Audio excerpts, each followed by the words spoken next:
saa hii fungua Isaya 35.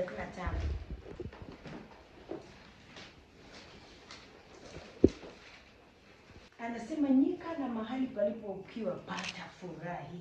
Amina. Jangwa litashangilia na kuchanua maua kama waridi. Amen. Kama waridi. Nayaona mawaridi mahali hapa yakiwa yamechanua yakishangilia. Amen. Kwa hiyo mimi leo nimekuja kuambia kwamba kama kuna jangwa la namna yote kwenye maisha yako, jangwa limeenda. Haleluya. Anasema jangwa litashangilia na kuchanua maua kama waridi. Lakini sura pia anasema litachanua maua mengi, sio kidogo. Mengi. Sema mengi. Mengi. Yaani utachanua kwenye uchumi, utachanua kwenye ndoa, utachanua ofisini, utachanua nyumbani, ndoa utachanua hadi chumbani. Haleluya.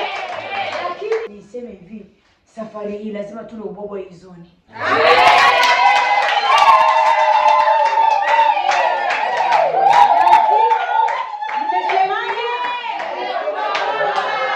Maana ndoa zipo mahali hapa.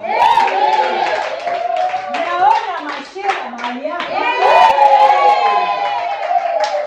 Yule aliyezuia muda mrefu nimekuja leo na timu hii kumwambia kwamba unaachilia. Lazima hilo waridi lionwe na mtu fulani. Sema haleluya. Sema haleluya. Hilo jangwa lilokuwa linanyausha usionekane kama wewe ni waridi. Kwenye ndoa yako unaonekana kabibi.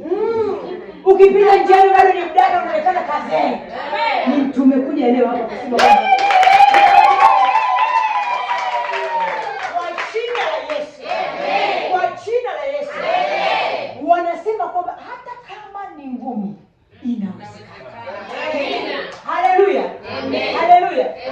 Ni waridi mzuri, umechanua, unapendeza, wanaopita hawaoni uchanuo huo. Nimesema hapana. Lazima uonekane umechanua. Lazima ukavutie wengi. Lazima ukavutie wengi. Sema haleluya. Hata kama ndoa yako ina miaka 26, wewe ni kabinti. Haleluya. Ninasikia raha.